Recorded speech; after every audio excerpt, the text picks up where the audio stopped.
بسم اللہ الرحمن الرحیم۔ جس طریقے انسان محدث ہو، یعنی اگر وہ بے وضو ہو گیا ہے نا، اور پانی اگر اسے نہیں مل پا رہا ہے تو وہ تیمم کرے گا۔ اسی طرح سے اگر کسی کو غسل کی حاجت ہو، جیسے کہ وہ جنبی ہو گیا، تو وہ بھی طہارت کے لیے پانی اگر نہ ملے تو کیا کرے گا؟ تیمم کرے گا۔ لیکن جنبی آدمی وہ ڈرے اس بات سے کہ اگر وہ غسل کرتا ہے تو ٹھنڈک اس کو مار دے گی، ٹھنڈ اس کو مار دے گی یا اس کو مریض کر دے گی، تو ایسی صورت میں بھی وہ تیمم کرے گا مٹی سے۔ وَهَذَا اِذَا كَانَ خارج المصر، نہانے کے لیے، ہاں نہانا جب پڑے گا تو اس کو ٹھنڈ مار دے گا، ہے نا۔ ہم لوگ کیا ہے کہ ٹھنڈے پانی سے وضو تو کر لیتے ہیں کسی طریقے سے، لیکن ٹھنڈے پانی سے نہانا تھوڑا مشکل ہو جاتا ہے، سمجھ نا۔ اس کے لیے بطور خاص کو بیان کیا، اور خاص طور سے اس میں اختلاف ہے ائمہ کا، اس لیے اس کو بیان کیا کہ جنبی آدمی اگر ڈرے اس بات سے کہ اگر غسل کرے گا تو ٹھنڈ اس کو مار دے گا یا اس کو بیمار کر دے گا، تو وہ کیا کرے گا؟ مٹی سے تیمم کرے گا۔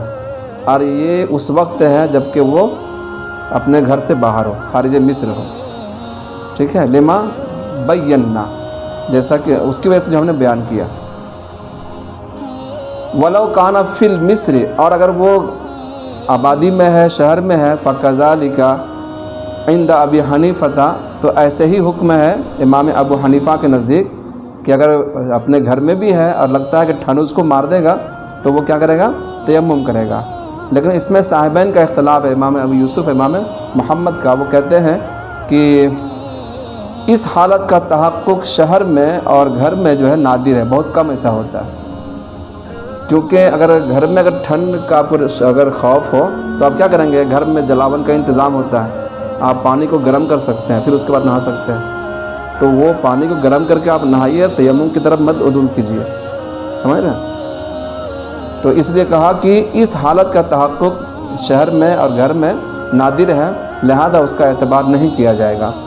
اور امام ابو حنیفہ کہتے ہیں کہ عجز ثابت ہے حقیقتاً، یعنی پانی کے استعمال سے عاجز ہے اس وقت حقیقتاً، لہذا اس کا اعتبار ضروری ہے۔ اب یہاں سے بتا رہے ہیں کہ تیمم کیسے کیا جاتا ہے، تو وَالتَّيَمُّمُ ضربتان، تیمم دو ضربیں ہیں۔ یمسح بإحداہما وجہہ، ایک ضرب سے چہرے کا مسح کریں اور دوسرے ضرب سے ہاتھوں کا مسح کریں کوہنیوں تک کے۔ اللہ کے رسول صلی اللہ علیہ وسلم نے فرمایا کہ التیمم ضربتان، تیمم دو ضربیں ہیں، ایک ضرب چہرے کے لیے ہے اور ایک ضرب ہاتھوں کے لیے ہے۔ وینفض یدیہ بقدر ما یتناثر التراب کی لا یصیر مسلطا، اور آپ اپنے ہاتھوں کو ضرب مارنے کے بعد اتنا جھاڑیے کہ مٹی گر جائے تاکہ چہرہ بگڑ نہ جائے، مسلح نہ ہو جائے، ٹھیک ہے۔ ولا بد من الاستیعاب فی ظاہر الروایت لقیامہ مقام الوضوء، اور تیمم میں بھی استیعاب ضروری ہے، مکمل طور سے مسح ہاتھوں کا اور چہرے کا ضروری ہے، یہی ظاہر روایت میں حکم ہے، اس لیے کہ تیمم وضو کا قائم مقام ہے، تو جیسے وضو میں استیعاب اور تکمیل چاہیے، ایسے ہی تیمم میں بھی استیعاب ضروری ہے۔ اسی وجہ سے لوگوں نے کہا کہ یخلل الاصابع، جب آپ تیمم کریں تو انگلیوں میں خلال کریں، وینزع الخاتم، اور اگر انگوٹھی پہنے ہیں آپ نے تو اس کو بھی نکال لیں، تاکہ لیتم المسح ہو، تاکہ مسح مکمل طور پر ہو سکے۔ والحدث والجنابۃ فیہ سواء، اور بے وضو ہونا اور بے غسل ہونا، یعنی حدث ہو یا جنابت ہو، اس معاملے میں دونوں برابر ہیں۔ وقضى الحیض والنفاس، ایسے ہی حیض و نفاس بھی کا بھی یہی حکم ہے۔ آدمی چاہے حائضہ ہو یا نفسا ہو یا جنبی ہو یا محدث ہو، اگر اس کو طہارت حاصل کرنے کی ضرورت ہو اور وہ پانی استعمال کرنے پر قادر نہ ہو تو کیا کریں گے؟ تیمم کریں گے۔ لما رویہ، اس کی وجہ سے جو روایت کی گئی کہ انا قوما جاؤوا الی رسول اللہ صلی اللہ علیہ وسلم، کہ کچھ لوگ آئے اللہ کے رسول صلی اللہ علیہ وسلم کے پاس، وقالوا، اور کہا انہوں نے انا قوم نسکن هذه الرمال، رسول اللہ ہم ایسے لوگ ہیں کہ اس ریگستان میں ہم لوگ رہتے ہیں، ولا نجد الماء شہرا و شہرین، اور ہم نہیں پاتے ہیں پانی 1-2 ماہ تک کے، وفینا الجنب والحائض والنفساء، اور ہم میں جو ہے کچھ لوگ جنبی بھی ہوتے ہیں، کچھ حائضہ ہوتی ہیں، کچھ نفسا ہوتی ہیں۔ فقال علیکم بارضکم، تو اللہ کے رسول نے فرمایا کہ تم پر تمہاری زمین لازم ہے، تم پر تمہاری زمین لازم، یعنی تیمم سے کام چلا لیا کرو۔ وَيَجُوزُ التَّيَمُّمُ عِنْدَ أَبِي حَنِيفَةَ وَمُحَمَّدٍ بِكُلِّ مَا كَانَ مِنَ الْجِنسِ الْأَرْضِ، یہاں سے یہ بیان کیا جاتا ہے کہ تیمم کس سے جائز ہے، کس چیز سے تیمم جائز ہے اور کس چیز سے تیمم جائز نہیں ہے۔ تو اس کا بیان ہوا کہ طرفین کے نزدیک یہ ہے، امام ابو حنیفہ اور امام محمد کے نزدیک یہ ہے کہ تیمم جائز ہے ہر اس چیز سے جو زمین کی جنس سے ہو۔ اس کو کیسے پتہ کر پائیں گے کہ یہ زمین کی جنس سے ہے اور یہ چیز زمین کے جنس سے نہیں ہے؟ اس کا طریقہ یہ ہے کہ اس کو آگ میں جلائیے، اگر وہ راکھ بن جائے سمجھ جائیے کہ وہ زمین کی جنس سے نہیں ہے۔ کوئی ایسی چیز آگ میں ڈالیے جو پگھل کر کے نرم ہو جائے، مثلا لوہا ہے، تانبا ہے، سونا ہے، چاندی ہے نا، تو یہ چیزیں کیا ہے کہ پگھل کر کے نرم ہو جاتی ہے، تو یہ چیزیں بھی زمین کی جنس سے نہیں ہے۔ اور وہ چیز جو راکھ نہ بنے اور جل کر کے نرم بھی نہ ہو، پگھلے بھی نہ، تو اس کو زمین کے جنس سے مانا جاتا ہے۔ اور زمین کی جنس سے جو چیزیں ہوتی ہیں اس میں سے مٹی ہے، ریت ہے، پتھر ہے، اور جس اور نورا، یہ 2 چیزیں جو ہے نا، اس کا معنی کیا جاتا ہے چونا، گچ بھی معنی کیا جاتا ہے۔ والکحل سرما، والزرنیخ، اس کا معنی ہوتا ہے ہرتال۔ اب یہ کیا چیز ہے اللہ ہی جانے۔ وقال ابو یوسف، اور امام ابو یوسف نے کہا لا یجوز الا بالتراب والرمل، اور یہ امام ابو یوسف کے نزدیک کیا ہے کہ تیمم جائز ہے صرف مٹی اور ریت سے، جس اور نورا اور یہ جو ہے زرنیخ، اس کے بارے میں ڈکشنری دیکھ لیجئے گا کیا اس کا معنی ہوتا ہے۔ اور امام شافعی رحمۃ اللہ علیہ نے کہا کہ لا یجوز الا بالتراب المنبت، کہ وضو یہ تیمم جائز ہے صرف اگانے والی مٹی سے، اگانے والی مٹی سے۔ وہ روایت عن ابی یوسف، اور یہی روایت ہے امام ابو یوسف سے، اللہ تعالیٰ کے اس قول کی وجہ سے فتیمموا صعیدا طیبا،